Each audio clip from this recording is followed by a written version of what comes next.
My name is Hunter Gasparian, and today I'm going to be stepping through the heat diffusion equation and deriving it for both Cartesian and spherical coordinates. I'm going to start off with Cartesian, point out some of the nuances and units of that equation, and that'll make it an easier time. It'll help guide us through when we actually step through it in spherical coordinates, because that's a lot more difficult, but also a lot more fun. So, the heat diffusion equation, we want to understand what energy is being stored in a set volume. And we're going to call this abstract volume with the dimensions of dx, dz, dy for Cartesian coordinates. And then here are the coordinates, x, y, and z. And the most general equation is going to be your energy storage in that volume equal to the energy generation in that volume plus the energy flowing in through the surfaces minus the energy flowing out through the surfaces of that volume. And what I'm going to do is I'm going to step through each term individually, break down some of the units, and then put everything together and show you how nicely things fit together. So starting with this first energy storage term, for this set volume, we're going to have energy storage is going to be equal to your density of that volume times your heat capacity of the volume times the dimensions of that volume. So you got your dx, dy, and dz, send those out of order, dx, dy, and dz, and then how your temperature changes with respect to time. So temperature changing with respect to time, and breaking that down into units, we have, for density, it's going to be kilograms meters cubed. For your heat capacity, it's going to be your joules per Kelvin times your mass, or divided by your mass. And then for volume, it's meters cubed.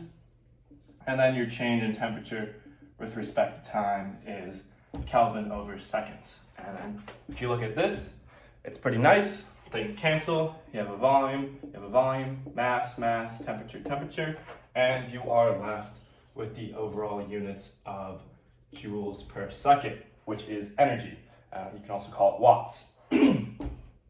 So that's your energy storage term right there. Next, diving into the energy generation term, you're going to have your energy generation for that volume. So it's going to be specific times that the mass, or not times the mass, times that volume. So you have, again, dx, dy, dz.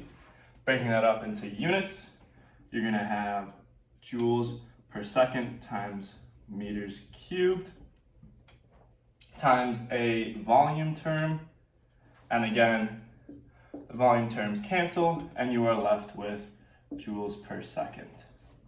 Pretty nice, pretty straightforward so far. Here's where we start to get into some of the weeds of it. When we're looking at your energy in versus your energy flowing out. So, for your energy in term, you're going to have your heat flowing in through your three surfaces. Those surfaces are going to be your heat flow in the z direction, your heat flow in the x direction, and your heat flow in the y direction. So that's your initial, essentially. And you're going to have heat flow in the x plus your heat flow in the y plus your heat flow in the z. And I'll dive into these terms individually later on. But next, I want to cover your energy going out, the last term of the most general terms. So your heat flow going out is going to be your heat flow through that surface plus the distance it travels. So you have your heat flow in y plus dy, and then for your z, heat flow in the z plus that dz, and then again in the x, your heat flow in the x direction plus that width of dx. So writing those terms here, pretty simple. Heat flow in the x direction after that little that width of dx, your heat flow in the y direction after that width of dy, and then your heat flow in the z direction after that width of dz. One fun thing you can do with this is you can break it up and expand it using the Taylor series. So let me write that out here somewhere. I'm not gonna get in the way. So let's just take in the z direction. You can apply it to any one of these terms, and we will apply it to all the terms. Your heat flow in the z direction plus this width of dz can be broken up and written as your heat flow in the z direction plus your change in heat flow in that z direction over your change in z times your change in width. How we can verify this is in fact correct is that we are multiplying by units of length and then dividing by units of length, and we still keep the same terms of heat flow. Another thing I want to break up and sort of further expand is your heat flow term. So again, I'll pick a different term than the x. It's going to be applied to all three coordinates. So your heat flow in the x direction is going to be equal to your area of that surface times your heat flux through that x direction. And let me touch upon what that area is. For the x direction, it's going to be your dz dy, and that's your corresponding area where your heat flow in the x direction crosses. So that's going to be equal to dx, dy dz. So that's the area, and then your heat flux in the x direction is going to be your thermal conductivity times your change in temperature over your change in position in the x. And let's confirm this with units.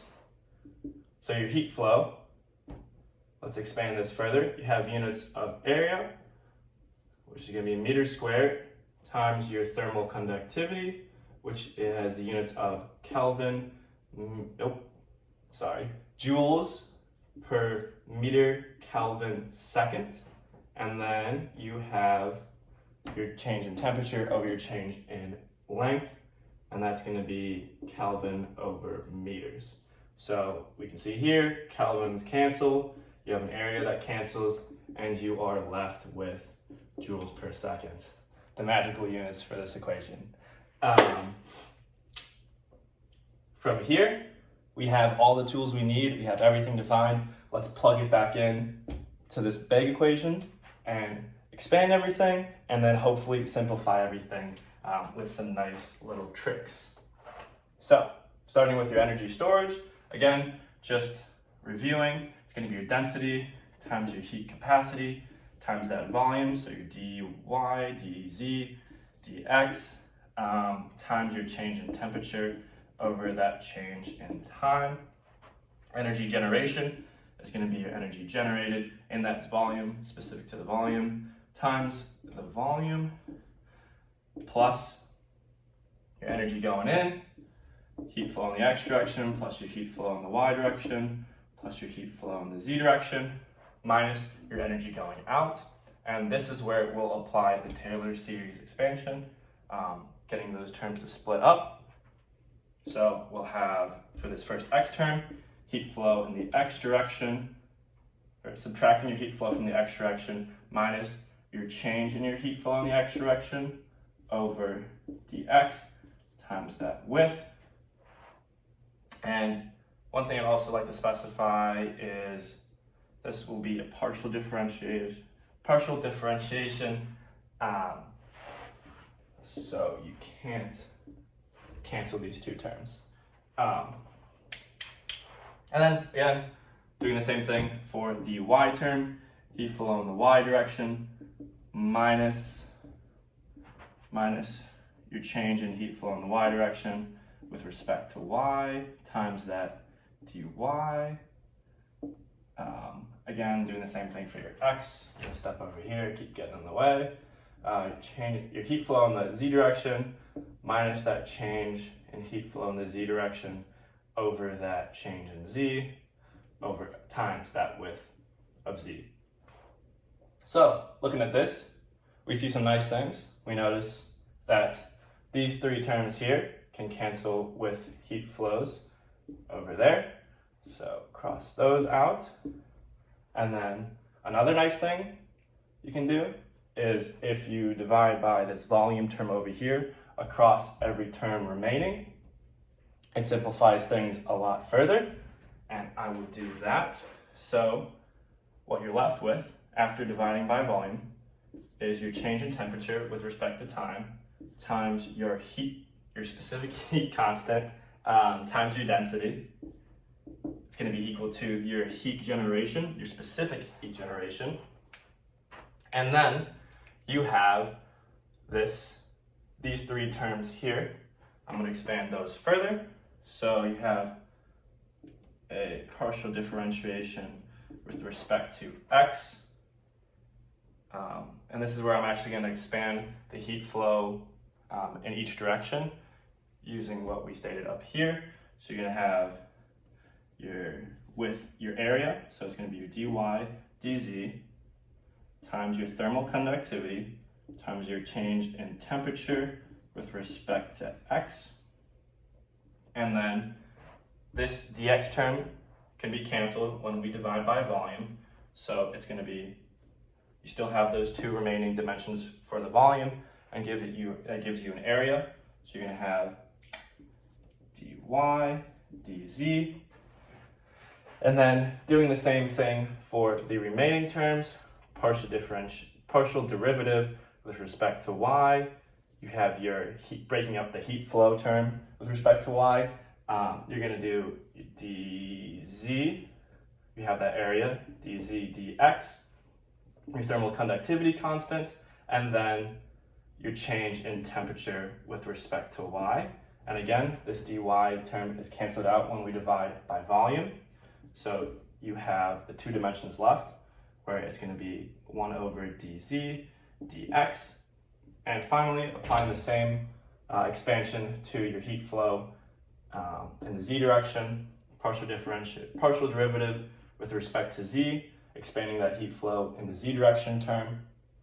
You're going to have your area, which will be your dx dy times your thermal conductivity constant times your change in temperature with respect to z. Again, that dz term gets canceled out when we divide by volume, and you're left with 1 over dy dx. Cool.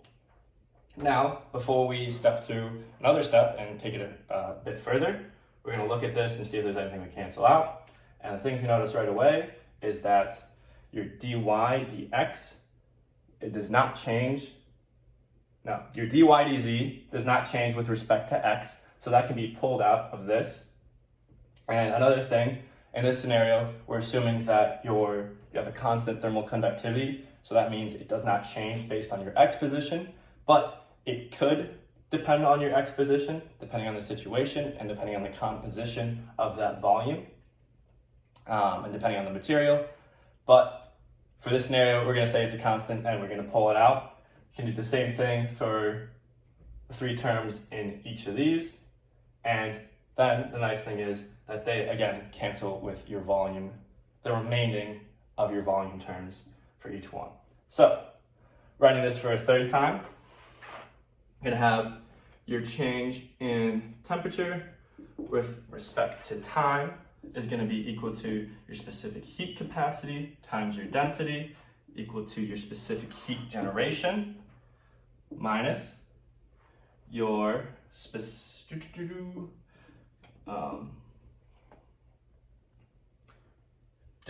derivative with respect to x, partial derivative with respect to x, and that gives, well, actually, let me do another thing before I step through that. Since each of these terms has a k, in this scenario, we're going to say that the k does not depend on your position and is constant throughout the whole temperature.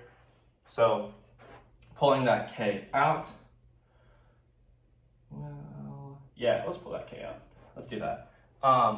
So you have your partial derivative with respect to x, and you can see you can actually group these terms here.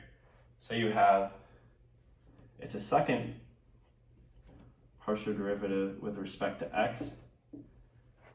You have that k term out there. I'm not going to pull that k out. It'll make it easier when I just step through it again.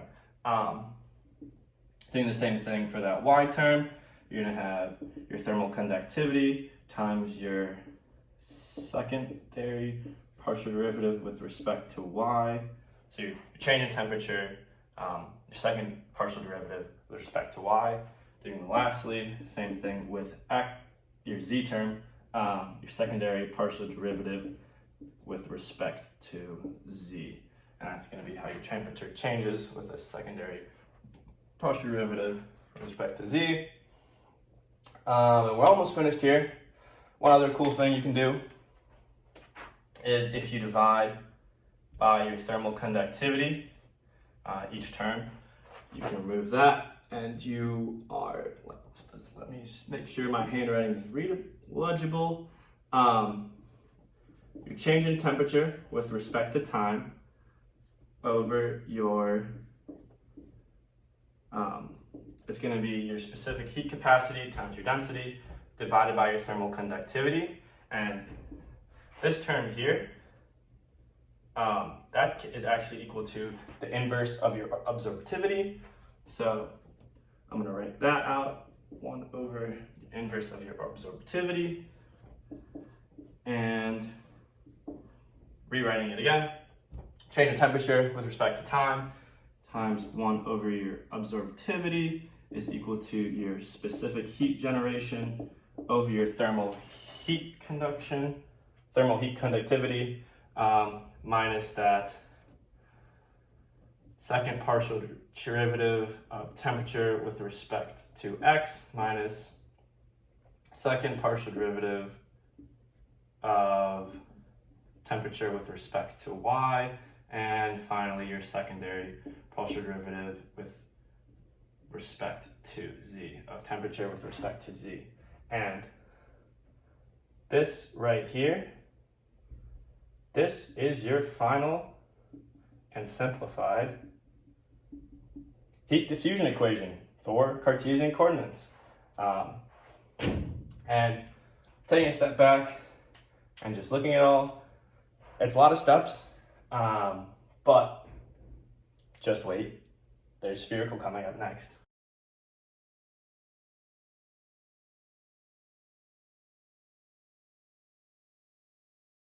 Jumping back into it again, this time deriving the heat diffusion equation for spherical coordinates. First, I want to start off by describing spherical coordinates and getting a little bit more familiar with what they are as a whole, and then stepping through and establishing this volume that we're going to be working with, because it's very important in understanding it when we actually go to expand the basic heat diffusion equation.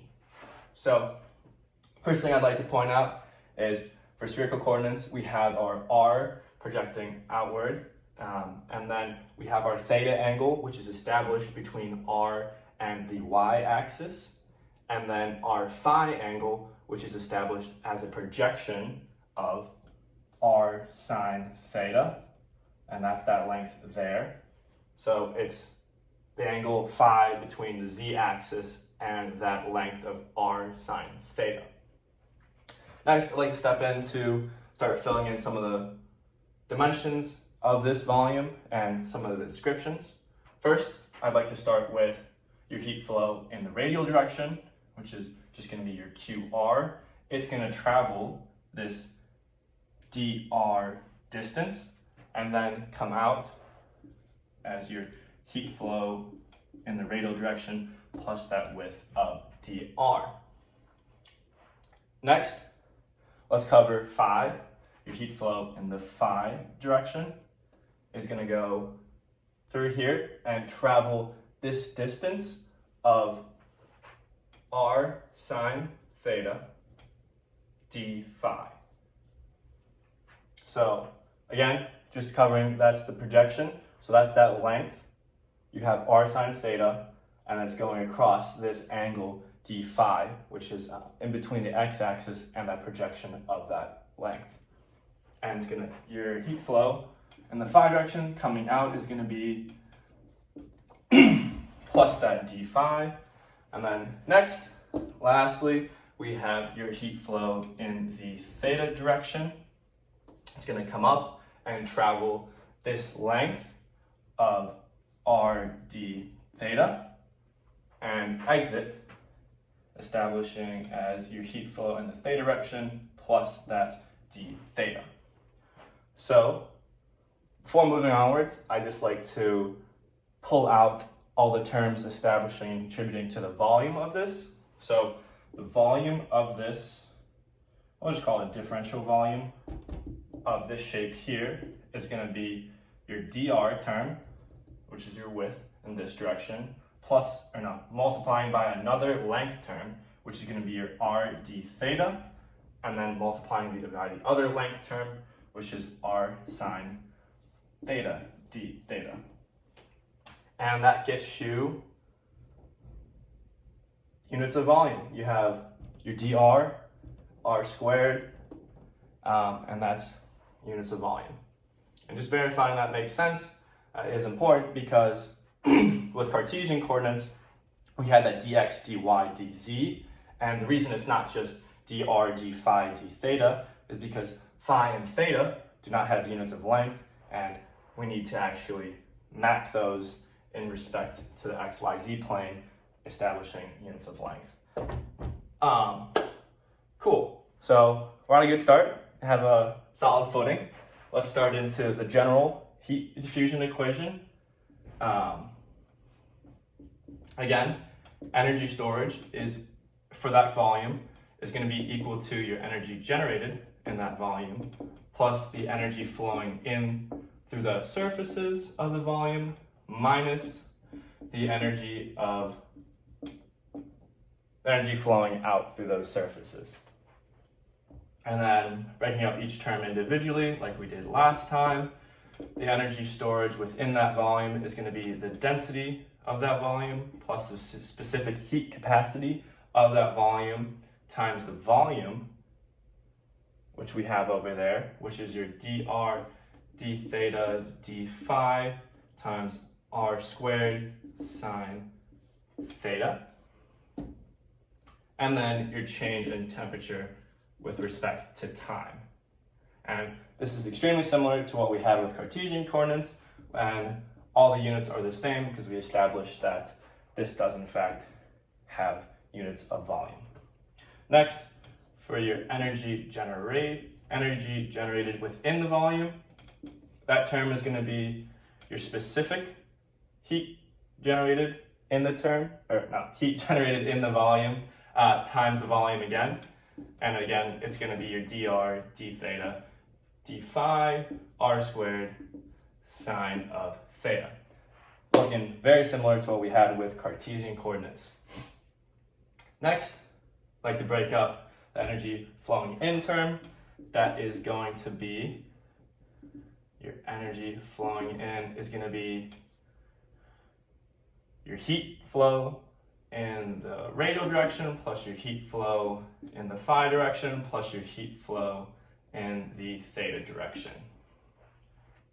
Last term, your energy flowing out through those surfaces is going to be equal to the heat flow in the radial direction plus that dr, and then the heat flow in the phi direction plus that d phi, and then the heat flow in the theta direction plus that d theta.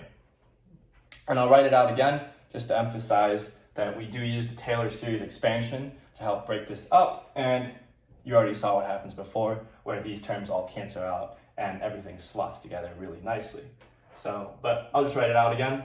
So let me pick, actually this is special, so I'm going to do it for all three terms. For your change in radius,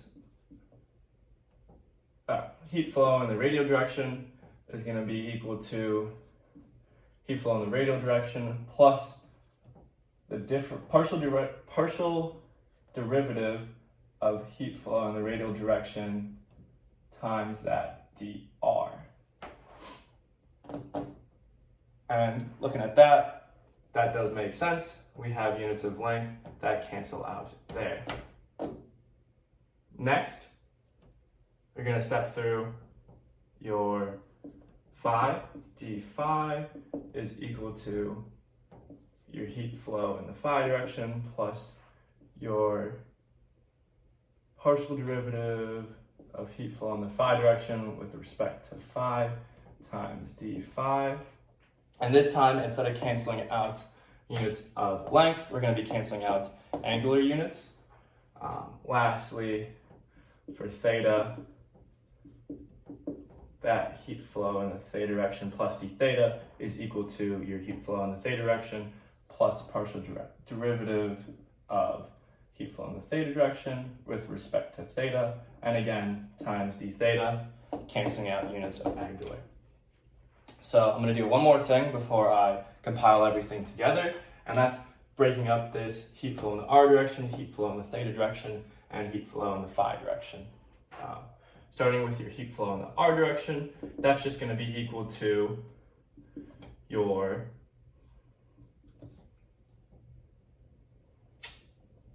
thermal conductivity constant times your change in temperature with respect to r. And next, we're going to have your change, or your heat flow in the phi direction is going to be equal to your thermal conductivity for that times your change in temperature over your d phi. And one thing I like to point out, and it is important to notice, is that this d phi does not have units of length, and we know previously that our thermal conductivity has units of joules meter. Oh, this is for flux. I'm going to put that in really quickly. No, I should start over. I can start over. Really quickly. Taking a couple steps back, I got too excited. So your heat flow, it's important to recognize your heat flow is different than your heat flux, which is what I just incorrectly did. So you have your heat flow in the theta direction. Well, let's go back to R. Your heat flow in the R direction is equal to your area times your heat flux through that R direction, which is what I previously left out that area. And that's very important, otherwise your units wouldn't have worked out. And that's why it's always important to sort of think things through in terms of units, because you can sort of catch yourself like I did just now. So for that area term, we're looking at this surface where your heat flow is coming in, and it's going to be your r d theta times your r sine theta d theta. And I'll write that out. So you have r d theta times r sine d phi, actually. It's r sine theta d phi times your heat flow, your heat flux in the radial direction. That's going to be equal to your thermal conductivity constant times your change in temperature with respect to radius. Now looking at this, we see units of area. We have an r squared there, and then we know that your thermal conductivity constant is equal to, it has the units of joules meter second Kelvin. That cancels out. The Kelvin cancels out with the temperature there, and the radius has units of length. So everything works out when we compile it all together. So now I'm going to need a little bit more space for doing this in the phi direction. This is going to be equal to your area of the surface that the heat's flowing through in that phi direction times your heat flux in that phi direction. Looking back over to the drawing we established in the beginning, we have that area, and locating phi, it's coming through here. It's going to have dimensions of dr times r d theta. Nice. R d theta times dr. Your heat flux in the phi direction is going to be equal to your thermal conductivity constant times your change in temperature with respect to phi. So this is where it is important to start looking at units. We see we have a d phi there in the denominator that doesn't have units of length. So it's really important to understand what correctly should be there, and in order to get terms of units of length.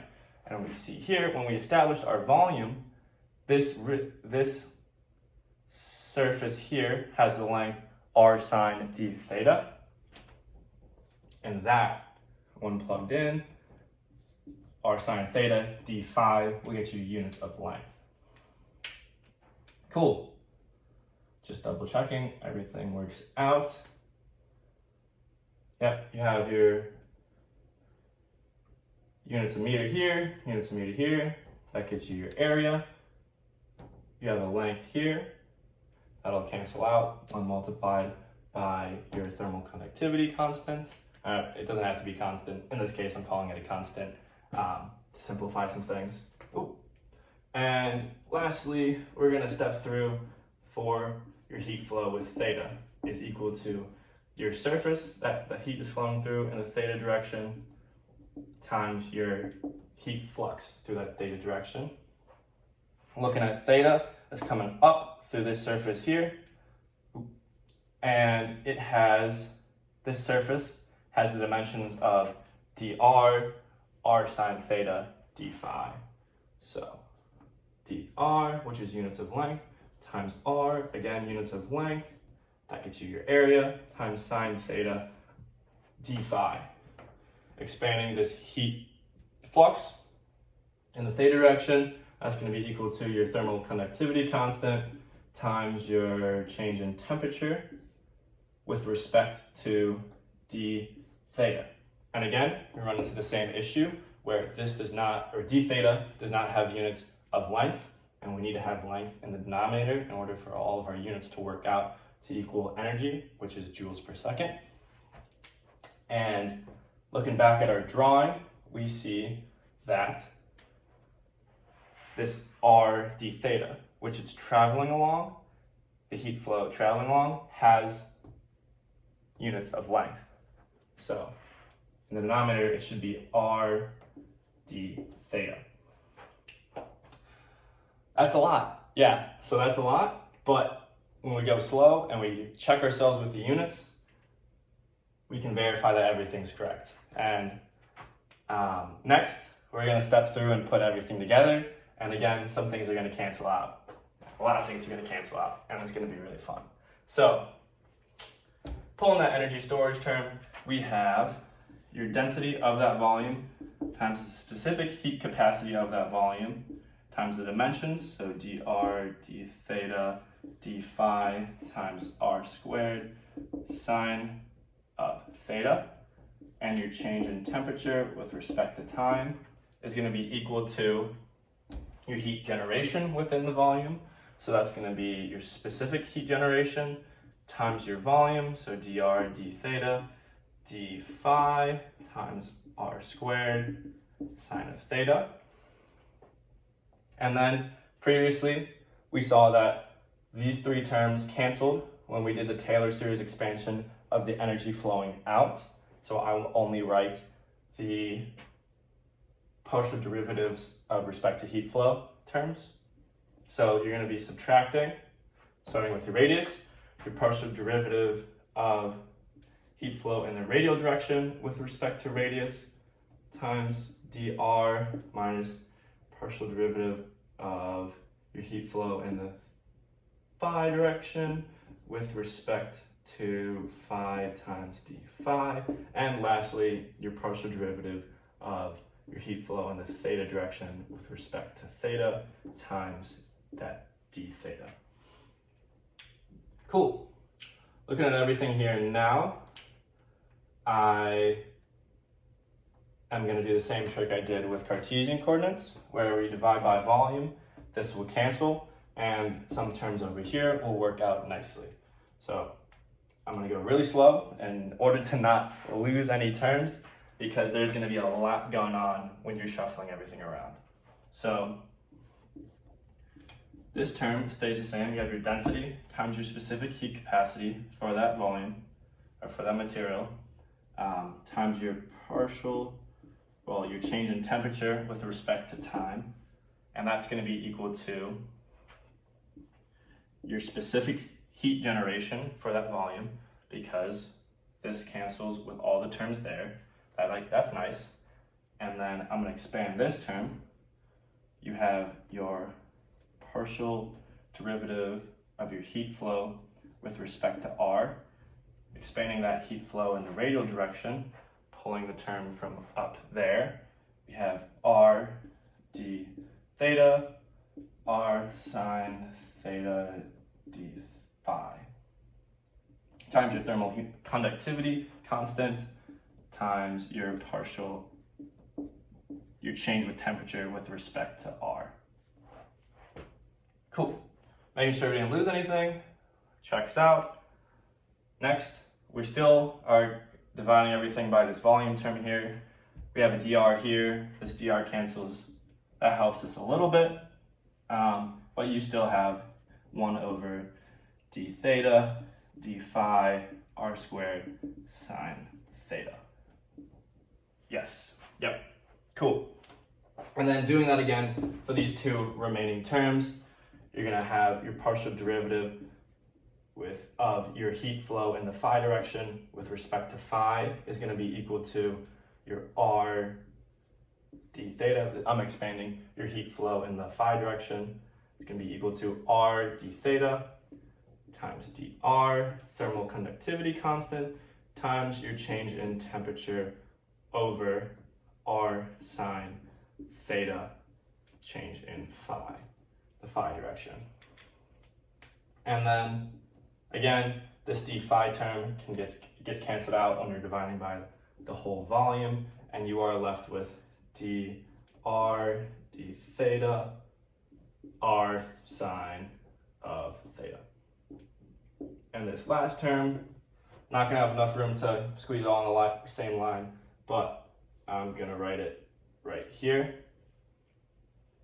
When we expand this term, we're left with your partial derivative of your heat flow in the theta direction with respect to theta. Expanding that term, you have dr, I'm pulling it from here, dr times your radius times your sine of theta times d phi times your thermal conductivity constant, making sure I'm not blocking everything, times your change in temperature with respect to r d theta to get your units of length. And then looking at this, we're still dividing by volume. This d theta term cancels with that d theta term there, and you are left with you're left with dr d phi r squared sine of theta. And yeah, that's a lot. So let's look at things and see if we can cancel or simplify things out. Looking at this term up here, we can see that your d theta and your sine d theta and your d phi do not depend on dr. And that helps cancel some terms when dividing by this volume term over here. I will step through and do that now. I'm gonna move over here a little bit so we have more room. You have your density of that material times your specific heat capacity of that material, and your change in temperature with respect to time is equal to your specific heat generation within the material, or within that volume, is gonna be equal to your partial derivative with respect to r. Let's keep everything inside that we have to keep inside, and you have an r term. Your r will change with respect to dr times your change in temperature with respect to r. And then outside of this partial derivative, we can pull out d theta, sine of theta, d phi, and your thermal conductivity constant, and you are left with k is your thermal conductivity constant. You see this d theta cancels d theta, d phi cancels, you have a sine of theta cancel, and you're left with thermal conductivity constant over r squared. Yep, that looks about right.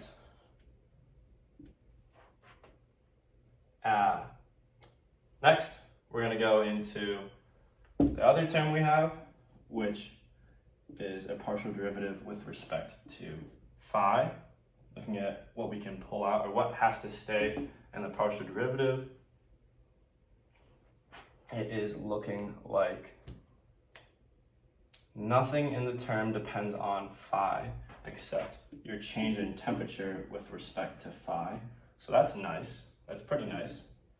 Now looking at what can cancel out here, we have a d theta and a dr. D theta, dr can cancel out there. We have an r, which can cancel out in the denominator of that. And you're left with a r squared sine theta. And you can pull out your thermal conductivity constant. So r squared sine theta squared. Yep, that checks out.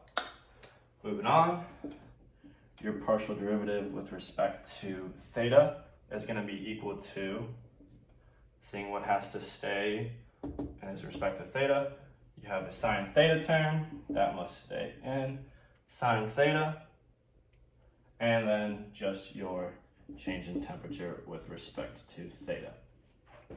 Looking out over here, what can cancel? We have an r term in the denominator and the partial derivative. You have a dr, d phi, your dr, d phi can cancel, and you can pull out your thermal conductivity constant. And you're left with your thermal conductivity constant over r squared sine theta. That's a mouthful, but it got smaller, so everything's starting to work out, and it simplifies in a pretty neat way. Looking at this, just making sure all the terms are correct, all the phi's, or what should be phi's, and the thetas should be thetas. Next, we can do the same trick we did with Cartesian coordinates to get the thermal diffusivity.